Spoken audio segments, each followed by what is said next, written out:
Good morning, good afternoon, and welcome to the Brenda Perrymen Show, Table Talk with Brenda Perrymen, right here today on TV 33 WHPR, Comcast 20 in Detroit, and courtesy of the World Wide Web, www.tv33whpr.com. And boy, do we have a show for you today. But before we start our show, I'd like my co-hosts to introduce themselves to you. Good afternoon. My name is Cheryl Ajamu. I'm the owner of the Ajamu Group. We produce the Multicultural Media Luncheon during the Detroit Auto Show. Happy Friday, everyone. Dr. Rose Moulton, clinical psychologist and speaker. Good afternoon. I am attorney Tiffany McEvans and also adjunct professor at Thomas M. Cooley Law School. And as our tradition, we always start with On This Day in African American Life in Detroit. And on this day, Charles C. Diggs Sr. of 584 Frederick Street and later 693 Rowena Street was elected to the Michigan Senate in 1936, only the second black to serve in the legislature's upper chamber. Diggs was also a co-founder of Detroit Memorial Park, a black-owned cemetery, in 1925. And of course, that comes from the book by Ken Coleman. And we are so excited today because we have a lot happening today. We have people watching on the coast because we have a very, very special interview for you today. And this interview was done by Antonio Lamons.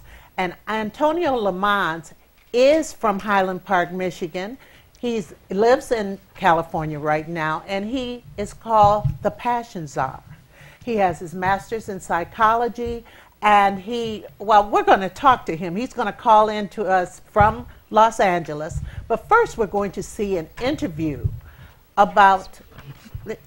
with Jennifer Lewis, who's the actress who played Tina Turner's mother. She's played on so many things. She's been kind of typecast sometimes as a mom.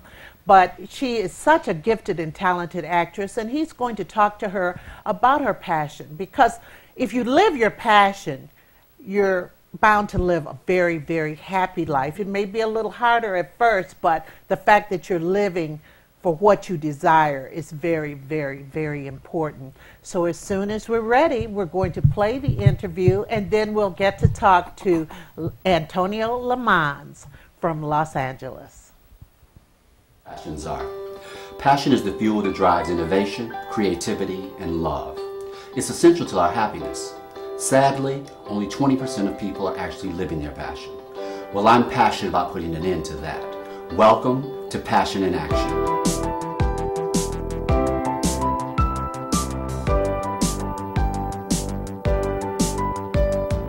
Today I'm sitting down with triple threat actress, singer, comedian Jennifer Lewis. Come on, let's go inside.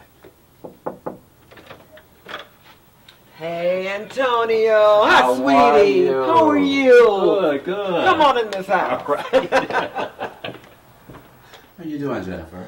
I'm doing great today. It's Well, a beautiful day. It is. I'm so glad you were able to sit down with me. It is my pleasure. You need to know that. When Thank you you. said passion, I'm there. Thank you so much. So speaking of passion, how did you discover your passion? Wow.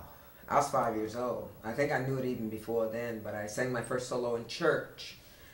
And from the reaction of the congregation, I knew what life was in an instant.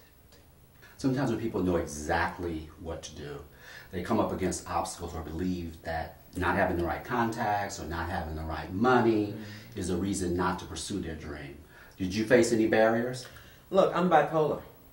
I've been medicated, I think, now for almost 20 years. And I spent 17 years in therapy. So I went and got myself together. And I did that because I knew there was something better than what I was doing. I knew I could do bigger and better things if I just was calmer. If I just knew how to keep myself together. And you can't when you're bipolar. And it's a chemical imbalance in the brain. So I went and did the work. Now, you had a career before you got into therapy and all of that. Yeah. So were you leveraging that bipolar at that time? Well, here's the thing. When you're on stage, you can hide all that manic behavior. And then you can hide the depression when you get home just by being alone. So nobody really knew. We didn't have a name for it. My family, when I was a kid, was like, oh, Jenny's just crazy. You know, I'm the baby of 7 children. I was running amok and spoiled rotten as it was. But what I found was that I could hide my bipolar disorder in my stage performances. And we didn't know what it was. But I knew it was keeping me from living a good life.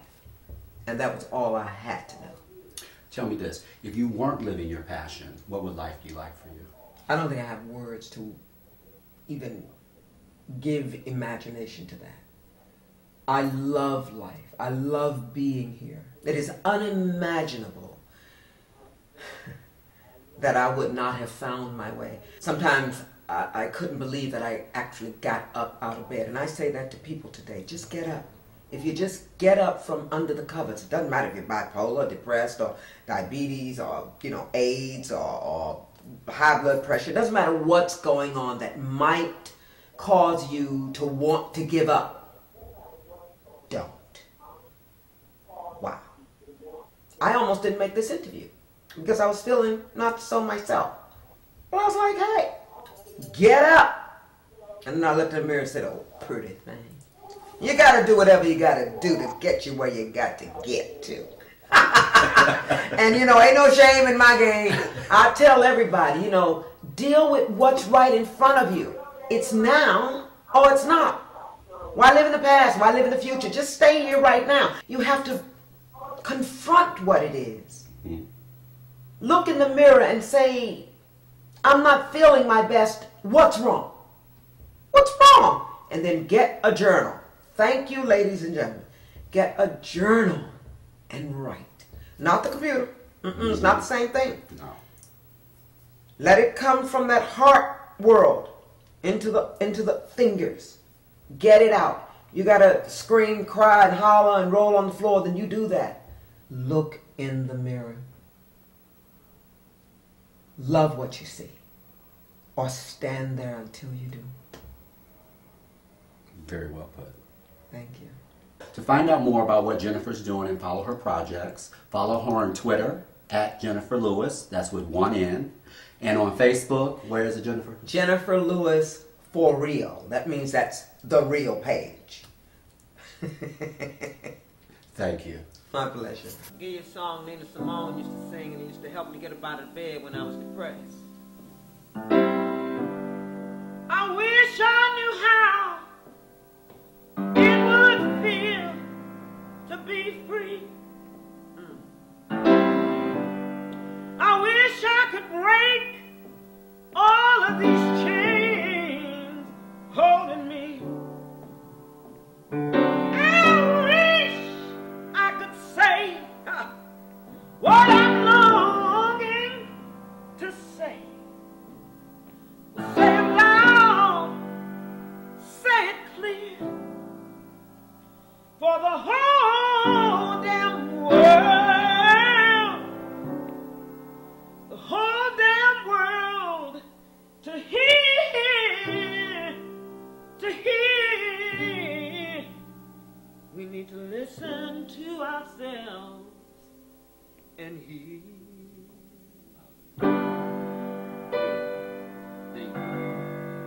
Thank you, sweet pea. Thanks for joining us today on Passion in Action. Bravo, bravo, bravo. And now we have Antonio on the phone. Good afternoon or good morning to you, Antonio. Good morning. How are you? How are you? Fantastic. That was a wonderful interview, and I'm sure I want you to meet my co-host. Good morning, I'm Cheryl Ajamu. Hi, Antonio. I'm Dr. Rose Moulton. Good morning. Hi, I'm Dr. Tiffany McEvans. Hi, how are you? Pleasure to meet you, ladies. Same here. Now, first and foremost, Antonio, like I said, you're from Highland Park, right? That's right. I graduated from Highland Park High School in 1981. Awesome. And then you've been in, how long have you been in L.A.? I've been in LA for 27 years. Wow, that's a long time. So why don't you just quickly tell us what you've been doing and what led you to this, being the Passion Czar? Absolutely. I've spent the last 25, 30 years in nonprofit work, working as an administrator, director, executive vice presidents, etc. Really always wanting to get back to the community. In that process, I decided to go back to graduate school and get my master's in psychology. And while I was seeing clients clinically for about 6, 7 years, what I realized is that really by the time an individual makes the decision, oftentimes, to see a therapist, things are out of control for them. Oftentimes they're in a crisis situation or they feel like they've lost control, and that we become the last resort. So what I found when I was working with clients clinically, their goal was in the work is to really get back to baseline, is to get them back in control of their life, and then they'd be on their way. What I really wanted to work with was people who wanted to soar, people who really wanted to take their lives to the next level. And while I was finding only a very small percentage of the client population that I was seeing was really prepared for that. Mm-hmm. So about 2 years ago, I was in Fort Lauderdale at a training, and I had this epiphany, literally. I woke up in my hotel room, and there was 2 messages. One was, close my clinical practice, which I had just like, what? And the other was to resign my executive vice president position with the nonprofit. Mm-hmm. So both of these things caught me completely off guard and came out of the blue. I was not expecting it. But I said to myself, you know what, sit with it. Just be with it, and by the time you land in L.A., you'll know exactly what to do. So I had 2 more days left at the conference. On the flight back, as I was landing, the resigning the EVP position was not a surprise, because that was something that I was going to be transitioning out of anyway. The closing my clinical practice came as a complete surprise because I loved what I was doing.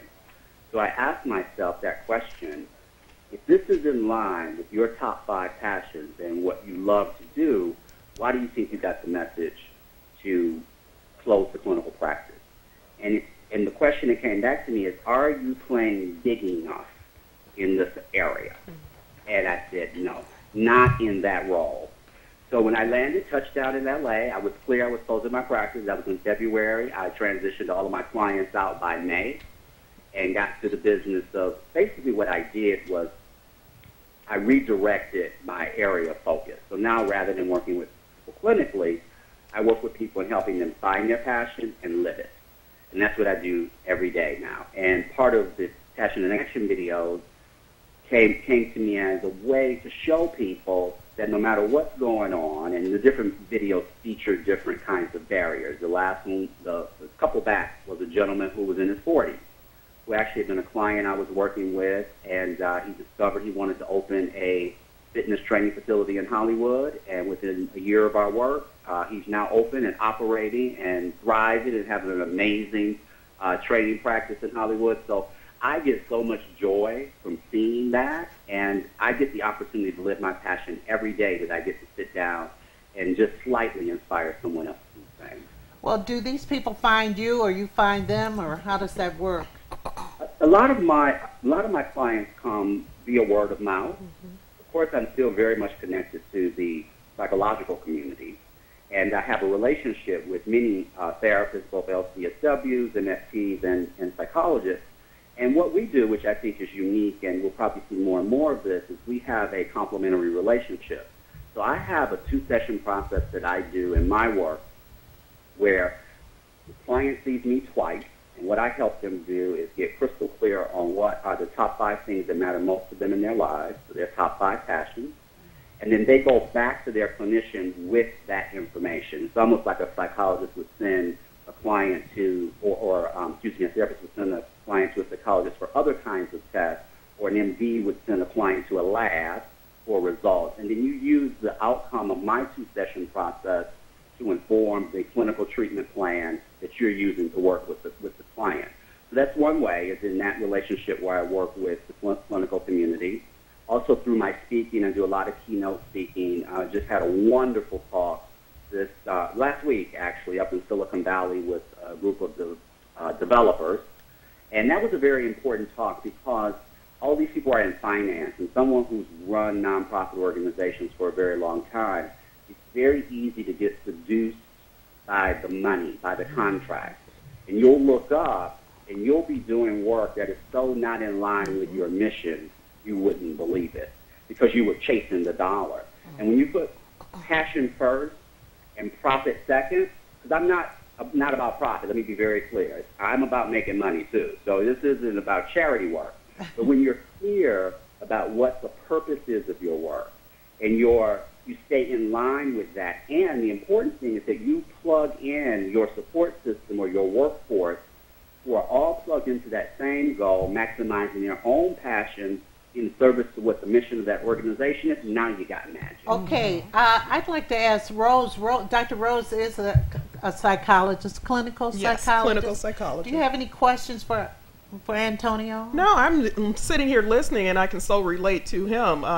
Antonio, I have a book out called Bloom 7 Steps of Personal Transformation. So over the years, I have shifted my focus from my practice to speaking and helping people transform their lives, because like you, I believe true quality of life comes from individuals who are going to actually tap into their purpose. I oftentimes say people have replaced their purpose with pension. You know, and that goes into what you just said about the dollar signs, the contract, getting the best of folks, and then you wake up 10 years later, 15, 20 years later, and you're unfulfilled. You may have a bank account that looks good, but basically life is about fulfillment. Life is about finding something that's going to encourage you to wake up every morning, that you can tap into and lose yourself in. So I can totally relate to your drive and your desire to kind of shift and focus your life work on this. And I say congratulations to you. And Cheryl, I remember, you had a situation, remember, before you started your company? Oh, where I went through a transition? Yes. Yeah, I used to work for BET and then Vanguard Media. And in that process I was in ad sales, so we made quite a bit of money. But during that process, one company went out of business, and I had to go through a transition of deciding what it was that I really wanted to do. And it couldn't really be about money, and that was a very hard choice because a lot of people, condemned me for that. And so I can kind of see why, you decided to take that route.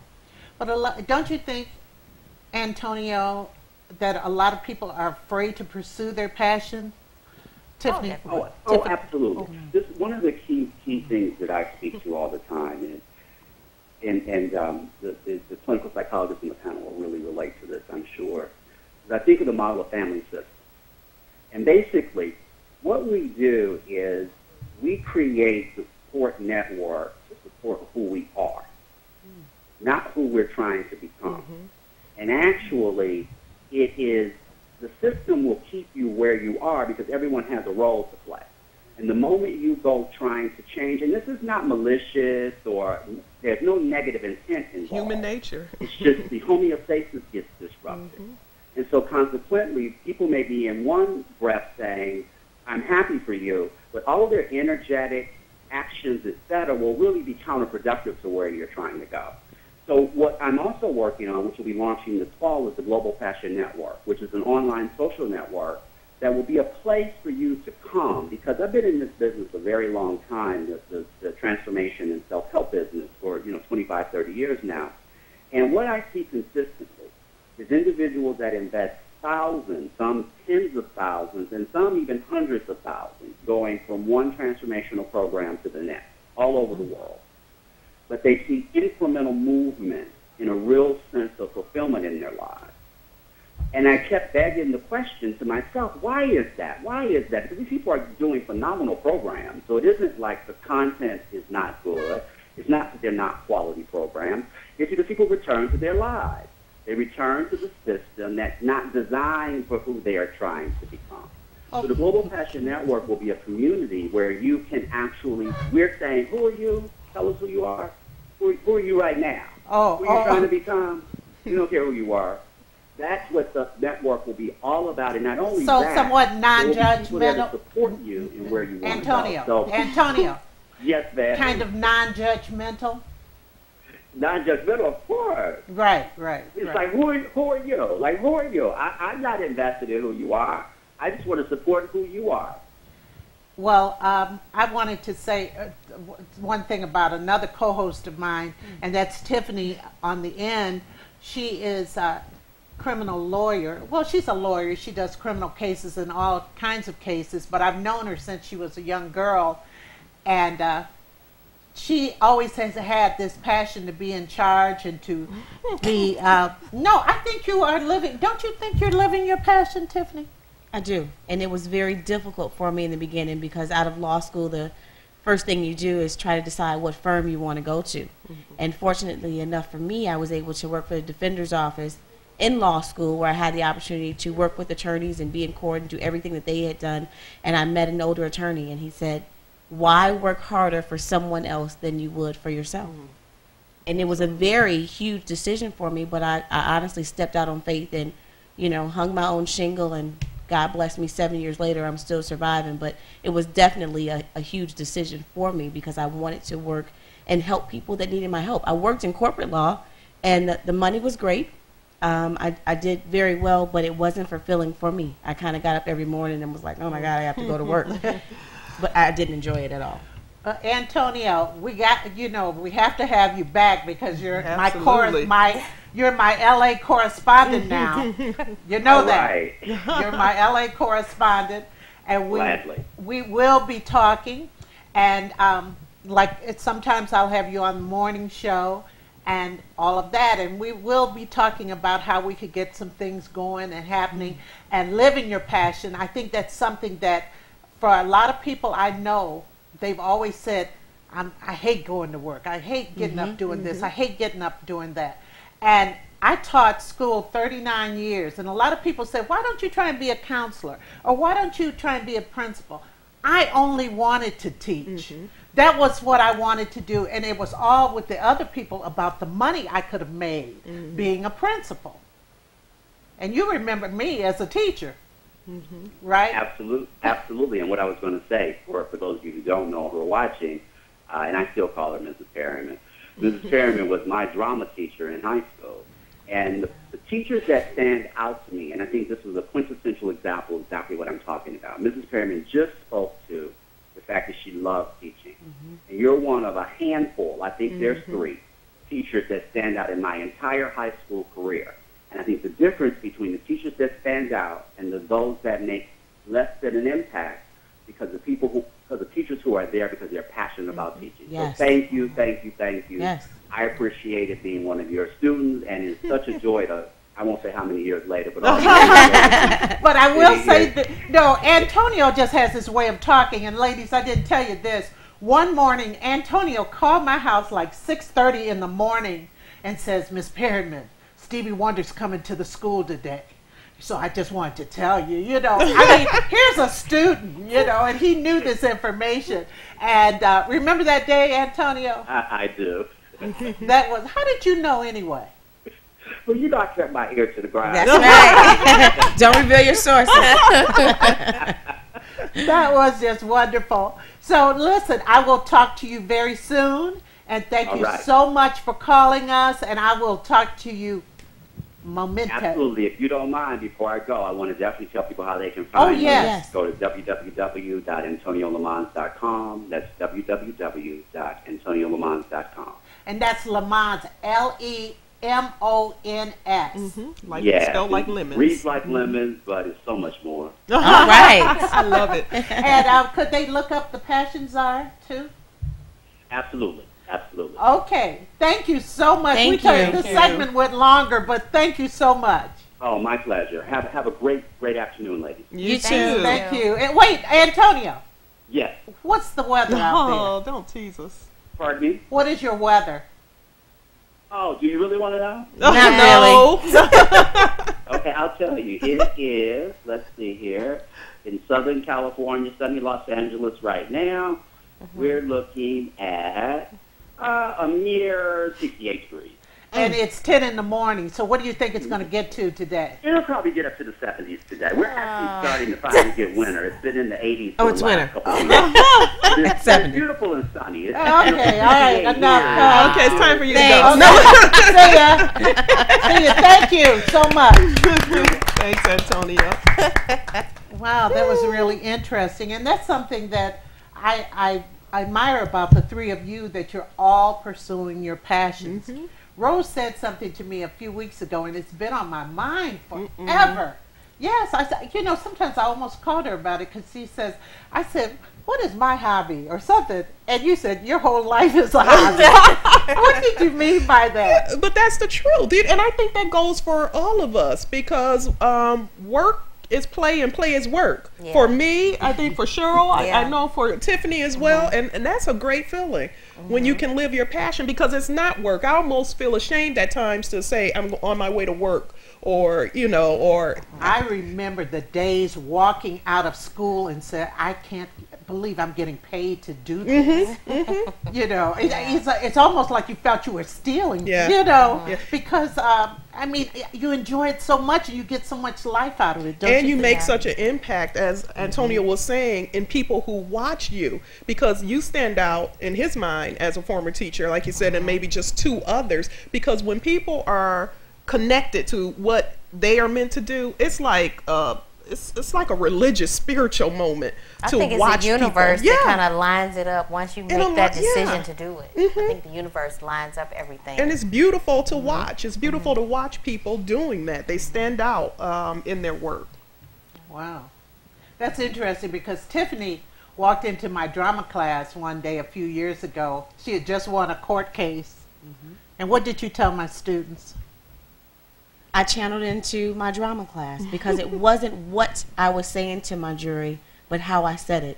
So even my tone and my inflection, and I honestly reached back to my days being there. I did, and I had to call her after I left because I didn't realize it until afterwards. Because a lot of times, even when I was teaching, I taught 8th grade before I went to law school, and sometimes after lunch, the kids would come in and they would be rambunctious, and a lot of teachers would raise their voice and try to get the kids to calm down. But I would stand in front of the room and tell them, we will get started as soon as you guys calm yourselves down. And my tone would lower and lower till they had to be quiet to hear what I was saying. And I learned that from Miss Perrymen.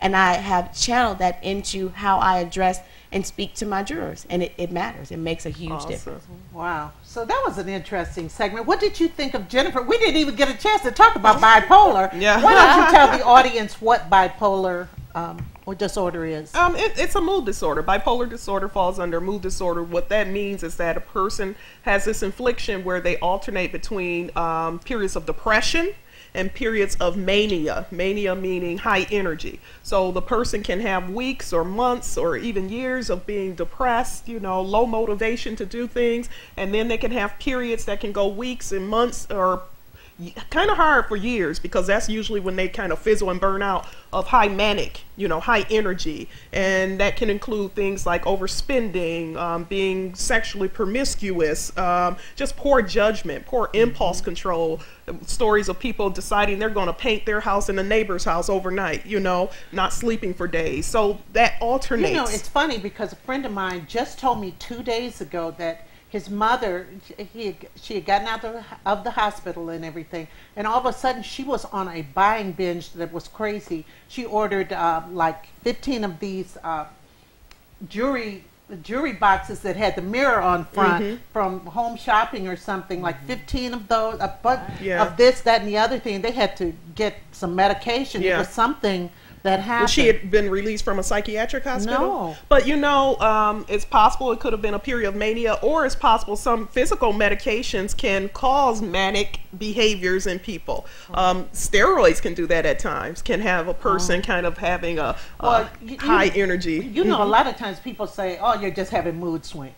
Well, that's the title of your book, right? No, that is the title of my book. Well, you know, it is mood swings is characteristic of bipolar disorder. Mood swings is characteristic of it. Because again, high, lows, you know, impulsive, or someone can say something that we all consider as being benign, but a person just flies off the handle from it. And it is there is a genetic predisposition to bipolar disorder, so typically it runs in families. Doesn't mean you're going to get it if you have a parent or sibling or aunt or what have you that has it, but you're at a higher risk of getting it, which is when you need to implement proper coping strategies and know the signs, so before it becomes full-fledged, you can take care of that. Well, I appreciate Jennifer Lewis's candor. Yeah. Didn't you? Honestly, I never knew. And when she said that when she was younger, they said, oh, she's just crazy. You know, people, you know, we as black people have a tendency to kind of put Uncle John in the room upstairs, you know. Or I want to add this too. Or people can find ways, they find outlets that they can channel that depression and anxiety. So her outlet was acting.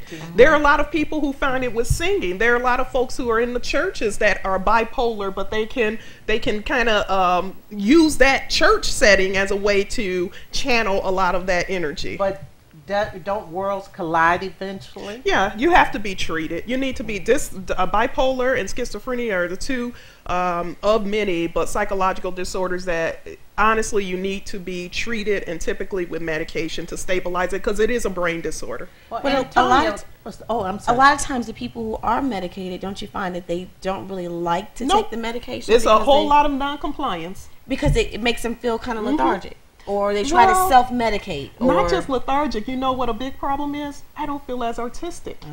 You know, a lot of individuals with bipolar disorder, why are you looking like that, Brenda? They are, again, you know, that's why you hear so many actors and actresses now who are coming forward, because that's a great channel to be able to be accepted and have these highs and lows or what have you. Medication, for them, they feel it dulls that edge that they have, and that leads to a lot of non-compliance. Wow. Well, we have so much more to talk about.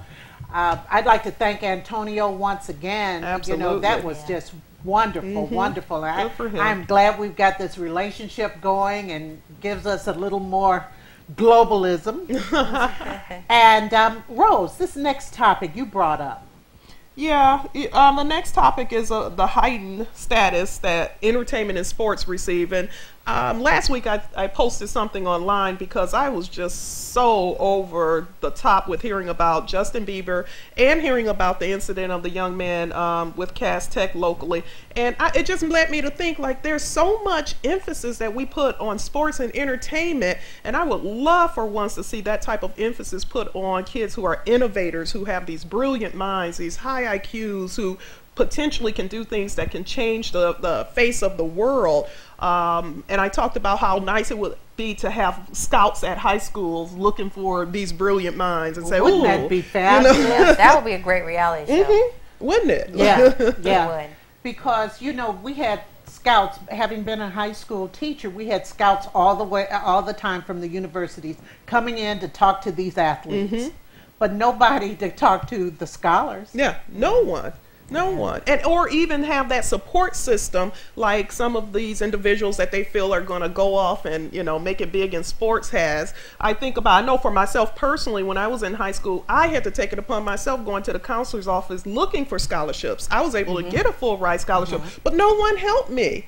It was like all the intention it didn't go toward the students who really were doing the academic work and had the potential to go, and we were kind of on our own, you know, seeking out ACT prep classes and things of that sort. So and I believe that's why this country has fallen so far behind other industrialized countries as far as education, as far as innovation and all that stuff. Even the astrophysicist, and some of you guys I'm sure are familiar with him, the Neil deGrasse Tyson, the black astrophysicist. I was reading an article my mother-in-law posted on Facebook last week about how he talked about going to these other countries, and almost like the United States went there almost like they were begging to tap into the technology of some of these countries. And it took him a second, but he became appalled because he said, what happened to us? We were the leaders. It was a time that every plane that was flown in this world was made in the United States, where,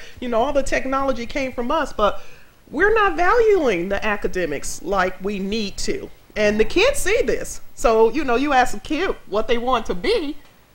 They want to be football players, basketball players, superstars, rock stars, reality stars. Reality, oh Lord, help us. It's a whole nother topic. That's a whole other topic. But Tiffany, what do you think about that? I think she is 100% right. I've had a parent who actually stated that they held their child back, not because of academics, but because they would be a better basketball player, because they would be a little bit older than the kids in their grade. And that was the only reason why they held their child back, so that they could excel as a basketball player on the team the next year. and I was appalled. I was outraged that they had the audacity to repeat it. Not alone that they actually did it. And it just completely outraged me. And I agree. I want, and I believe personally, teachers should be paid like entertainers or athletes, because none of them would be where they are without teachers. So it makes absolutely no sense to me that we value and put our money and our worth into, you know, entertainment as opposed to education. It's absolutely absurd. Wow. Yeah, absolutely. I remember, well, my son was an athlete, and in high school, the phone just rang off the hook. Rang off the hook. Every 5 minutes, it was a coach from a university. And I had had my first book out at the time. Do you know that one of the coaches was in town, actually went and saw where my book was, and my picture was on that book, and he called and said, well, Ryan has a good-looking mother. He did He his had research. looked at, yeah, I bought your book. Was he cute? No. I don't know. Not that one. No, but that's a horse of a different color. But no, seriously, and I believe the sports and the character of some of the sports stars and entertainers has an impact on our youth. Definitely. Yeah. Yes. And it's not to berate sports or entertainment, because I love seeing athletes who, you know, were destined to do what they're doing in their zone. I love seeing entertainers, you know, in their zone. I think that's awesome. But I think we need to find some balance. There needs to be some balance here, and don't let these other kids fall by the wayside or feel less valued because they can't dunk a ball or, you know, run a touchdown. What did you? How was it like in Memphis? The focus was entertainment, sports, more sports, because a lot of Penny Hardaway came from Memphis, so there was like a lot of hoopla around that. Elliot Perry, who played for Phoenix Suns, but what people don't talk about is with Elliot Perry, he collected art when he was a professional athlete, and now he has a traveling exhibit. It's actually at the Charles Wright Museum. But people don't really talk about that. They talk about, because they call them socks, and they talk about his NBA career, but few people talk about his collection of rare artwork that he takes around the country with his wife. Which could be his passion. Yeah, which it is, and he said that a lot of the players made fun of him because when he would go to different cities, he spent his free time looking for artwork. Wow. But what's really devastating is a lot of athletes, because you can't play ball forever, and a lot of them end up bankrupt or without anything after it's all over, because the educational part of it was never pushed. It was never put to the forefront. And, you know, last week we had Taj on, and I had a lot of respect for her husband, Eddie George. I went to school in Nashville, and one of his big things that he promoted was his education and making sure that he promoted that as well as being a football player. But one of his passions that he put forward whenever he spoke around the Nashville community or was out was education. And I had a lot of respect for him for doing that, because you're on the spotlight. So the things that you can put forth and demonstrate to the kids and adults that are watching you, it matters. And that was one of his goals. It does matter, and whether you like it or not, along with fame comes responsibility. Definitely. Yeah. What do you think that they could change to put a more emphasis, because we'll read about child prodigies and stuff like that, but nothing quite ever as big as the athlete, the entertainer, and especially if it's bad behavior. See, that's something about socks I didn't know about. Yeah. But we know about the other proclivities of some of the other athletes, don't we? Yeah, we do. We do. Too much so. Yeah, too much so. Yes. I think so. But that's, I don't know, what can they do to change it? I mean, who can take that lead? Or can we start it small by, you know, emphasizing and not using a money thing as, okay. But that's what people are doing. If people are paying for that, the people are chasing the money. If I'm a media company and I see that I can get more dollars showing this sensationalism of these athletes, I'm going to do that. Or should I do this story about an athlete who, you know, has an Ivy League degree? Well, all through the years, as I taught, I had so many boys when I asked them, what are you going to do? What is your ambition? oh, I'm going to play for the NBA. I am going to. I said, who told these? I want to play for the NBA. But I always tried to talk to them about other options that they could do, because honestly, you know, my son played overseas, so he got his college degree before he started doing all of that. And he's had a lot of, and he's been home for a few years, and he's had a lot of wives of other former players call him to say, how did you get so adjusted? How did you readjust? Because a lot of these young men did basketball or football. They played a few years, maybe not saved their money, and then they have nothing. They're just around the house. Yeah. Actually, a good friend of mine did her dissertation on that, depression with a former athlete, and she interviewed a lot of these former athletes and just the overwhelming depression they can experience after that, because again, you know, whether it was their passion or not, even if it wasn't, they were drilled into believing that this was who they were. They identified with that. You lose something that you have identified with, then what's left? That's right. Because you don't have a backup. Well, really, what is frightening is my daughter is a basketball coach. She's a basketball coach of my daughter and my son-in-law, of my grandson's team that has first and second graders on it. And some of these parents think that, you know, I mean, the child's in first grade. Stop saying, how much time is he going to get? He needs to, you know, it's like they're already, you know, cultivating that. And you hear that all the time. That is a huge problem. And I think I told you before, when I was teaching, I taught 8th grade, and I had to teach summer school. First of all, most of the children in summer school are there because they need to be, not because they choose to be. And I would, every week, I would send home a progress report that I would give credit for, but you had to have it signed by a parent. And at the end of summer school, there was a young man who failed, and I did not hear from his parent until he failed. And the reason wasn't his education or that he had failed, but because he was not going to be able to play basketball, and that I needed to check my grades. And my response was, my grades are in my folder, in my box, and no, I'm not changing them. I was living. Living. No. Why were you not concerned during the school year or after the school year? But now you're going to wait until he fails summer school to say, well, he's not going to be able to play basketball. I have had coaches and parents ask me to change grades. Yes. So you ask, where do we start? It has to start in the community, in the home as well, because where's the value going? For years, all of us, you know, can relate to families who said, look how tall he is. He's going to be a basketball star. Look how fast he is, or what have you. But we just have to find some balance. And if you notice these gifts in a kid early, then that's great, because that very well may be that person's destiny. But don't try to pigeonhole kids into something just because you think it's admirable. And it's just like my son said about his daughter or his son, because my grandkids are tall. He said, well, they'll be the tallest kid in the band. You know, it's like that. Absolutely. So let's go into our next segment. You want to give the number too, Brenda, in case someone wants to call in? If you want to call in, you could call us at 313-868-0342 or 313-868-0351. I forgot it. It doesn't go across the screen. Yeah. And I forgot. We love to hear others' opinions. I really would like to hear the opinions of others, because I hear about it after the show or around, you know, or when I see somebody on the street. But last Sunday or Monday, I saw some of the Real Housewives of Atlanta on Bravo.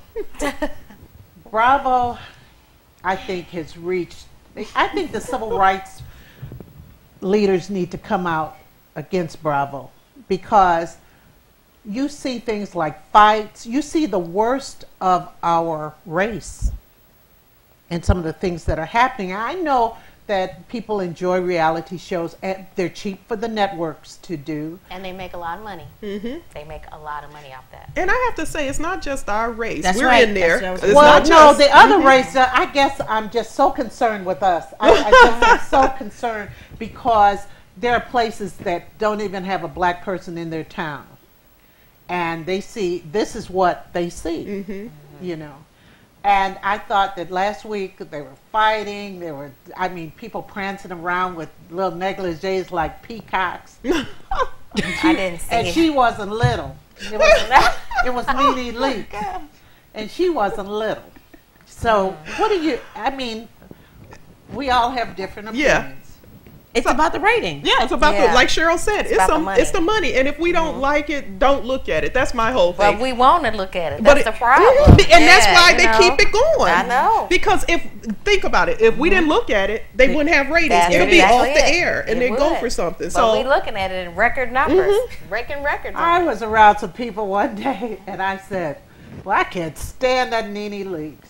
Honey, all those women looked at me like they were getting ready to jump on me. I said, but don't you look, you know, you see how she's kind of this, that, and the other thing. And I think she has money now, and still there's an old saying, well, I'm not going to say Don't the old do saying. it. Money doesn't buy class. Don't do Yeah, yeah. Money doesn't As buy my grandmother said, class is not on sale. You can't buy you it. can't buy it. But you know what? She's found her brand, and she's working that brand It's the Yes, it sake of a brand. I mean, for her. Yeah. talk to For me. her.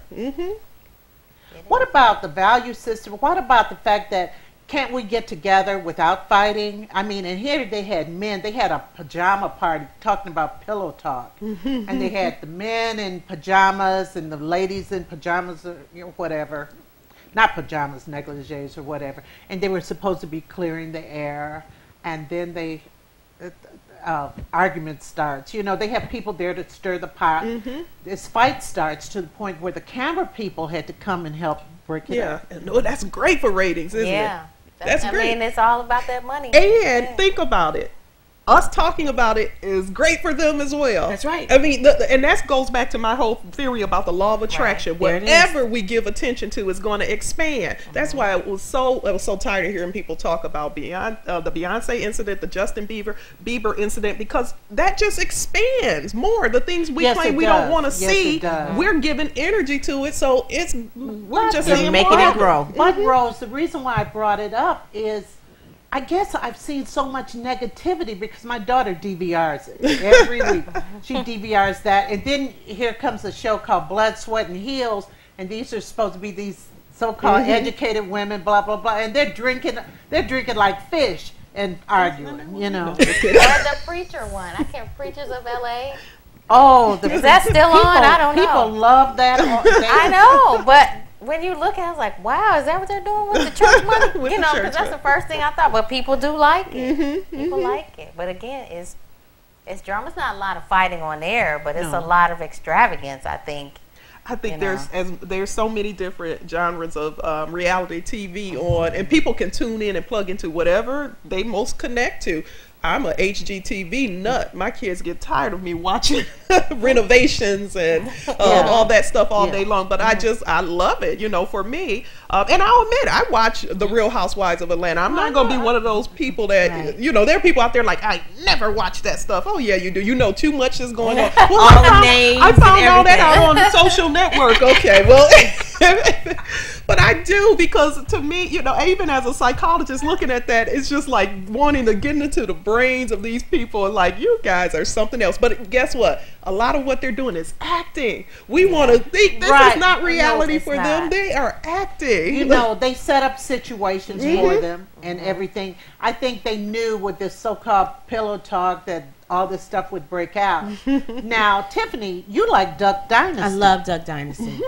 I've never watched it. It's so Me entertaining either. to me. It makes me laugh. entertaining. What is it about? I get paid to take on other people's stress. I can I do. relate. And for me, Duck Dynasty just lets me not think. I laugh every time I watch that show, and I need it. I need some type of release. I used to watch Law and Order, but I live Law and Order. Great show, Good but I point. cannot take it Yeah. because I'm always judging or looking at that's not right.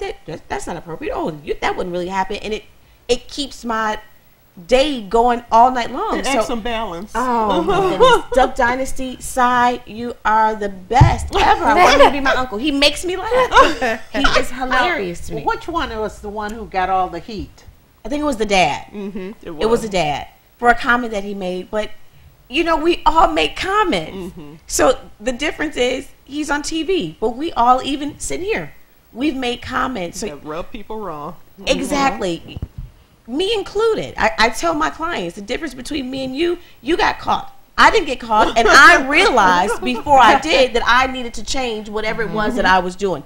That's the difference. So it's not about, oh my gosh, I have this charge and now my life is over. It's not. It's what you're going to do after this point, after we take care of the situation, because everyone has had something happen in their lives. But Duck Dynasty just makes me laugh. I was just curious. I was really curious about that because I had just seen a little bit of it one day. I said, I can't watch this. No, and I felt the same way the first time, but I don't know. You went back. I went back and I tried it, and now I'm like, huge. But you know, I think all of us have our own mindless television show. And that's exactly, my husband will say, I can't believe you watch this stuff. But I say, you don't understand what I have to put in my brain every single day. You know, just some horrendous stories, just sad stories. And to really, and I hate to say it like this, but dumb down and look at something that is not intellectualized. That my daughter says that about me and Castle. I watch Castle. I'm the only person I know that watches Castle, and it comes on every day on TNT and Monday nights at 10 o'clock. And it's so mindless. But that's just my folly. I could do things while Castle's on. You know, it's nothing I have to pay attention to, and so forth and so on. But yeah, I understand what you mean. It's just I think that they've gone a little over the top. And you know, if you know, people say, well, what are the kids learning? Don't let them watch it. You know, put some parental controls on your TV. Well, my mother's is the Bride's, what is it? Bridezilla? Yeah, Bridezilla, and the one about the dress. Say yes to the dress. Yeah, she loves that. Say I said yes. And I don't understand going and having the whole wedding party have to. Keep your dress. I know. Come on. Let's quickly talk about Beyonce. We have about 2-3 minutes. A lot of people got upset with Beyonce's performance the other night at the beginning of the Grammys. Do we have comments? Do we have It was comments? something else. Come on, let's be committed. You know what? No, I am going to be the Beyonce advocate, because if you go to the Dance Theater of Harlem, or if you go to, she had a leotard. Yes, Let's just be real and realistic about this. It's how you perceive things or how you want to, and you do have the choice to turn the channel or not to watch. So it's how you take something in, and on the other side, because you know, as attorneys, on the other hand, I did have a friend who said that she was watching it, and her son was there, a young child, and he said, "Mom, am I supposed to close my eyes?" And she said she hadn't thought about it until he made the comment, and she was like, well, maybe, maybe you should. But at the same time, if it was the Dance Theater of Harlem, it'll be art. It would be art. Because, I went to one of those shows and I got a little hot under the collar. So it just depends where's your aesthetic? It depends on perception, because, you know, Miley Cyrus, and I hate to bring her back up again, she was a lot more exposed. But she's the least sexy person on the planet. But were you outraged by that? Because a lot of people came to her defense. I cared less. You know, in my opinion of the whole, I love the performance. I absolutely enjoyed it. I watched it again online. And I saw a lot of feminist groups coming out saying she's put us back 50 years. And I got so upset because, in my opinion, feminism is not about doing what everybody's telling you to do. It's about honoring whatever you want to do. If it's your sexuality, it's your sexuality. If, as a feminist, you don't want to shave your legs, don't shave your legs. As a feminist, if you want to grind on a surfboard, go ahead and do that. That was the part, you know, that was the part. Because that is basically my 8-year-old grandson's favorite song is Drunk in Love. And he doesn't understand what surfboard is, but I mean, I don't think you understand that either. I'll tell you after the show. What'd you say? I'll tell you after the show whatever it is. I know what surfboard. We just had different names. Tell her, Brenda. Come on now. Tell her you've been surfing for years. We just had different names for surfboards. Come on. But a lot of people said that, okay, some people said, well, he was her husband if he had his hand on her butt. That was just... Well, he does that all the time, though. Yeah. I told people, I go to grocery stores and surfboard on my husband. No, I'm just kidding. I'm a crash out. You know, I'm just not. Tell Cut to people, commercial. Tell people what grocery store you serve for. Tell people where you serve for. Come on. Oh, okay. That's turning into a different show. What you do at the grocery store? But you know, we have to think of some responsibility. Golly, woo, I wasn't expecting that. I wasn't expecting that at all. But yeah, that's why she's married. But we all are, aren't we? Okay. So we have 3 minutes. So we're back. We have 3 minutes. Okay. Compose ourselves. But you know, some people did complain because their kids were in the room when it came on. And those were the same people that dropped every F-bomb and everything else during the performance and after. So you have to start at home. If you don't want your child watching that, don't allow your child to watch it. Oh, I agree. It's real simple. I agree. As a parent growing up, I said, oh, this is on television. Ryan would say, Mom, that's rated R. We got to get upstairs. You know, I had them psyched, man, for a long time. Someone just told me the other day, you don't realize how dirty lyrics are to a song until you hear a child sing it. And it's really true, because I recalled a moment. I don't know how old I was, but I remember this like it was yesterday. I knew every word to Madonna's song Like a Virgin. And one day I was just singing my heart out. And my dad told me if he ever heard me sing that again, he would slap the taste out of my mouth. And he meant it. And I never sang the words again. And it wasn't until I got older that I understood. I didn't understand what it meant. Yeah, you're just going by the beat. And it was just something I was singing. But it goes back to the home.